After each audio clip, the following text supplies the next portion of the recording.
Hey guys, how's it going? Eminem Gaming here, and today we're back with another video. Make sure you check out my previous, I think Beyond Two Souls part 12, I believe is the last part I uploaded, the last video. So if you don't mind checking that out, that's much appreciated. Yeah, so today we're going to be talking about the Uncharted 4 bundle that's been announced.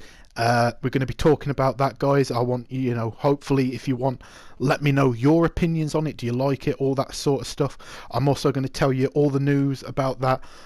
We're also then going to go and talk about my personal, now bear in mind it's just a personal opinion, but yeah, I'm going to talk about what I think will happen in the end for Uncharted 4, and also we're going to talk about linear games versus open world, sort of expansive Fallout type of games, and kind of what we've seen so far this generation.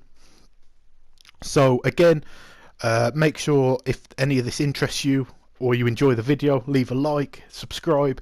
Obviously does help my channel out, but and also let me know your guys' opinions on these subjects. So after all that being said, let's get into this video. So if you haven't heard or you didn't know, Uncharted 4 has announced a PS4 bundle with obviously the game and a limited edition design on the console. It's sort of a greyish, sort of light blue sort of colour, and I really like it. Obviously I won't be getting it, you know what I mean, but if you haven't got a PS4, one, are you tempted to get it, and two, will you get it? And yeah, let me know down below. Obviously, in the US, it is a 500 gigabyte model, which kind of sucks when you think about it, because you look at the big games that are out, your Call of Duties, GTAs, and FIFAs and all that. They're around about 40-50 gigabytes a piece. Do you know what I mean? So the problem is you're going to have to delete gameplay. For me, if you're a content creator, don't have an Elgato or a PC, and you record all your footage on here, like me. For example, you may see an overlap in Uncharted 4 footage here, because literally I had to, I had to delete footage because of doing a Let's Play. I had around about 120 gigabytes of storage filled up with sort of gameplay footage. So me having a 1 terabyte hard drive, obviously that's fine. I have about 300 and something gigabytes left, but kind of sucks, guys, if you have a 500 gig model. But in the EU, you get a 1 terabyte hard drive. The game, as far as I'm aware, it's the regular basic game, so it won't come with any nifty little treats like the Libertalia or the regular collector's edition do. And it doesn't come with the season pass like it does with the online one, but ultimately it comes with a very, very nice looking bundle, so I don't think too many people will complain. So yeah, also, if you're interested, the blue controller that comes with it can be sold separately. It's going to be sold separately, probably go on pre-order soon. And also, they're called gold headsets. Now, they're not gold, but they're called gold headsets from PlayStation.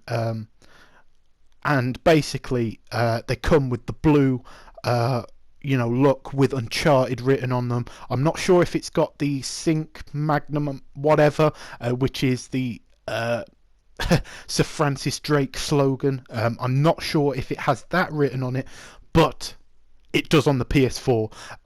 So on the PS4 you've got a blue greyish colour with sort of a silhouette sort of design of Nathan Drake, and then you've got in the bottom right Uncharted written in gold, and then you've got Sir Francis Drake's slogan that's written on his ring in the game, written on the side of the console. So if you're standing it up straight, it's kind of near the disc slot. It looks really nice in my opinion, guys. I'm a bit, if you haven't got a PS4, I am a bit jealous of you guys. Get your hands on this bundles, make sure to, tweet me at MNMGaming2. I'll retweet it and I'll say, nice, and add me on PSN and all that sort of stuff if you want. And yeah, so that's awesome, guys. Let me know your thoughts about it. Are you picking it up? Are you not? All that good stuff. Now, sorry if I seem like rushing this video. I did record a whole half-an-hour video, but I accidentally deleted it. So that kind of sucks, and I've got to do it all again, so a bit annoying. But let's get into my opinions on what will happen in Uncharted 4: A Thief's End. Now, so obviously having a title like A Thief's End would insinuate, or at least point to, at least, that it's Nathan Drake's going to die. As well, Neil Druckmann had an interview with The Sun where he says Sony own the IP, which they do, but it'd be very hard to make a next game without with Nathan Drake. Now, what does this all mean, guys? Well, we can pull a little bit of stuff in and put our rumours in and all that good stuff. So it means that obviously it's going to be very difficult, like he says, to make Uncharted 5 or Uncharted this without Nathan Drake, or with, sorry, Nathan Drake.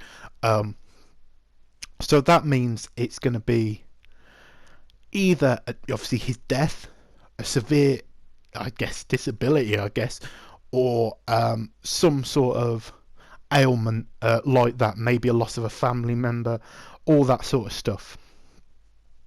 But what else can we delve into? Well, the PlayStation 4, yes, the limited edition PlayStation 4. We can sort of get a little idea that, again, there's a theme going. If you notice,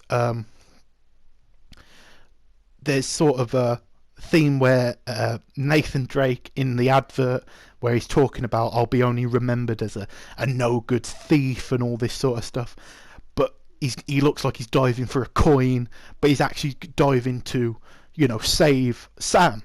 So I think that we can see already that there is going to be some sort of putting their life, their body, their whatever on the line to save another person, and I'll get into that into a little bit. You'll also have there's been like a sort of isolation around Nathan Drake.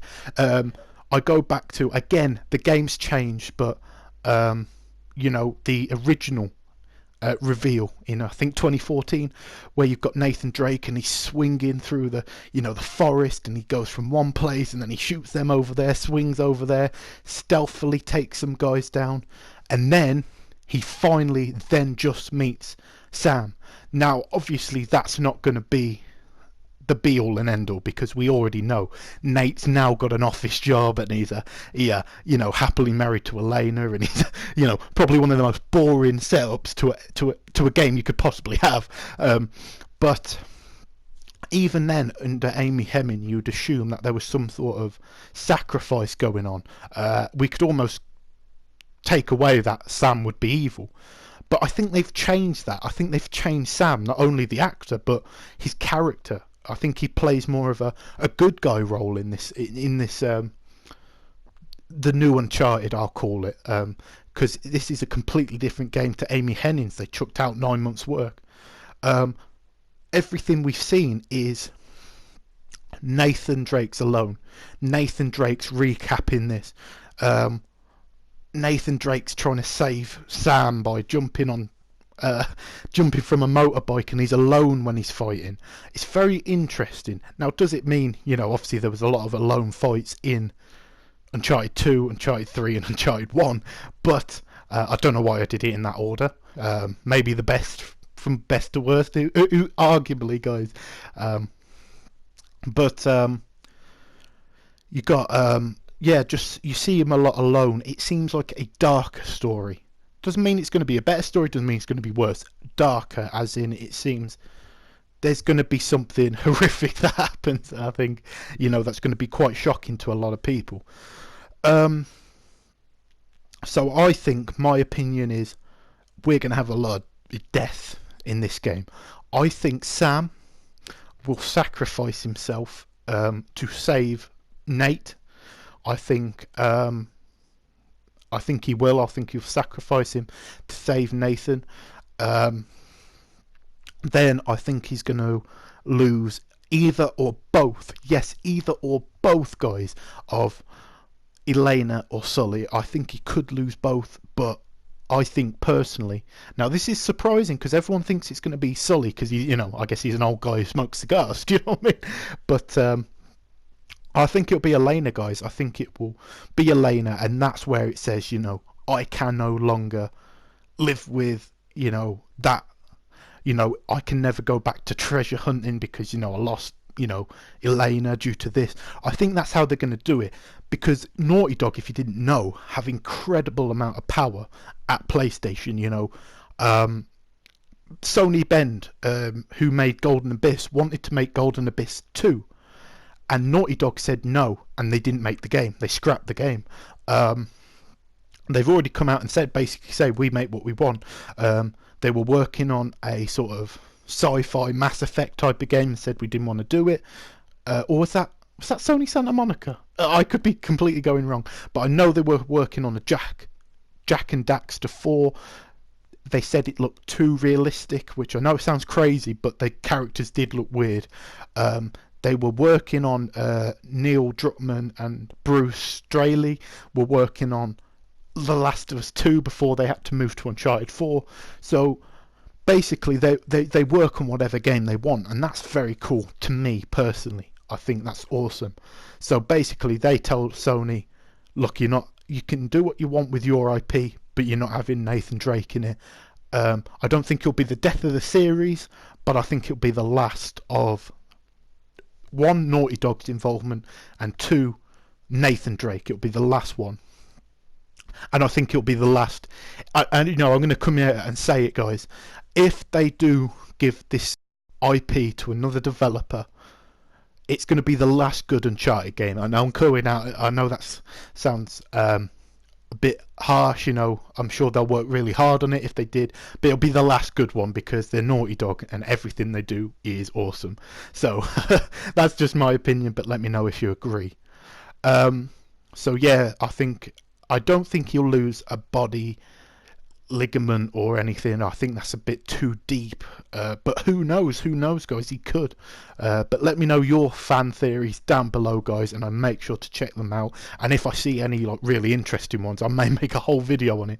So yeah, and finally we're going to talk about linear games versus open world games, and this far into the generation now, how long's it been? Around about 2 years, just over. We're looking at some really good games, Infamous Second Son, which I guess was quite linear to an extent. There was exploration in the game, but it definitely had that linear standpoint. The Order 1886 was very linear sort of game, but I think that's kind of it, Until Dawn. Yeah, so we've had a few linear games, and they're the games I personally love. I love my Uncharted. I love The Last of Us. I love God of War. I loved Until Dawn. When that came out. So that's what I like. Here's point A. You've got to get to point B, and there's a few collectibles around this area between the 2 points. There's not going to be 4 different endings. There's not going to be this, there's not going to be that. Basically, you play the game and you're going to get the same ending. You can play it on hard, you can play it on easy, depending if you want the platinum and all that sort of stuff. That's what I love in video games. I am a very linear sort of game player, but don't get that wrong. I think, at the same time, you can still put 100, 200, 300 plus hours into Uncharted 4, but just not in the single player mode. You're going to put maybe 30, 40 hours in if you get the platinum by getting all the collectibles, beating it on its hardest difficulty twice, new game plus and all that sort of stuff. It'll be very interesting as well, if you get sort of New Game Plus obviously in Uncharted 4, but if there's a level up system, so like, you know, in The Last of Us with Joel, you could get, you know, collectibles, but you could get supplements and, you know, gears, and, you know, you could upgrade your weapons and all that cool stuff. You know, that's something I'd love to see, definitely, in Uncharted 4. So yeah, um, but then you got really cool games like Fallout 4, Metal Gear Solid 5, The Witcher 3, um, Bloodborne, all these sort of amazing games. But I feel like, sort of with the PS Vita, where they made awesome games like Frobisher Says and um, Tearaway and all these sort of, I guess, gimmicky sort of games. Now, obviously, I'm not saying an open world game is a gimmick, but what I'm saying is there's just so many of them nowadays that, you know, it is a case of every single game seems to be this open world RPG with hundreds of hours of gameplay. The thing is, even though that they're incredibly good value, you know, incredibly good value, I think I want my story given to me. You know, I want 12, 13 hours of gameplay and to understand all the intricacies, remember every single part, remember all the story plots. With a 200-hour game, I don't feel you do that as much. I think you lose some of the effectiveness in the game, and I think sometimes people don't even get to the end of the game because they're so overwhelmed with the amount of hours they have to put in. But again, that is my opinion, guys. So let me know yours. Yeah, like I say, I personally prefer linear sort of games. I think, you know, my favourite game of all time is The Last of Us. Some people say, you know, that can't be your favourite game of all time, but technically there is no, you know, better game, you know, in terms of story, in terms of mechanics, in terms of gunplay, in terms of third-person shooter, in terms of a horror game, in terms of a survival horror game. You know, I don't feel that any sort of games have nailed it as much as The Last of Us did.